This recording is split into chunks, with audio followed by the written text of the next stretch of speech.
విధి నిర్వహణలో Nizamabad excise constable Soumya తన ప్రాణాలు కోల్పోవడం అత్యంత బాధాకరమని జిల్లా ఎక్సైజ్ శాఖ అధికారి హేమశ్రీ తెలిపారు.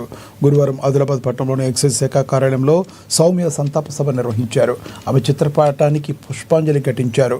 కొవ్వొత్తులు వెలిగించి ఘనమైన నివాళులు అర్పించారు. గంజాయి స్మగ్లర్ను పట్టుకునే క్రమంలో తీవ్రంగా గాయపడి 9 రోజుల పాటు ఆసుపత్రిలో చికిత్స పొందుతూ మృతి చెందారు సౌమ్య కుటుంబానికి సంతాపం తెలుపుతున్నామన్నారు అధికారులు. अमर है अमर है अमर है अमर। గత నెల 23వ తేదీన గంజాయి స్మగ్లర్లను పట్టుకునే ప్రయత్నంలో గాజుల సౌమ్య అనే కానిస్టేబుల్ పోరాడి వాళ్ళతో పట్టుకునే ప్రయత్నంలో తీవ్రంగా గాయపడి చికిత్స పొందుతూ 9 రోజులు మృత్యుతో పోరాడి చనిపోవడం జరిగింది. ఆమెకి వైద్యానికి గాను ఆర్థిక పరంగా ఫైనాన్షియల్ పరంగా గవర్నమెంట్ కూడా ఎంతో సహాయ సహకారాలు అందించింది. అయినా ఫలితం దక్కలేదు. 9 రోజులు పోరాటం చేసి చనిపోయింది.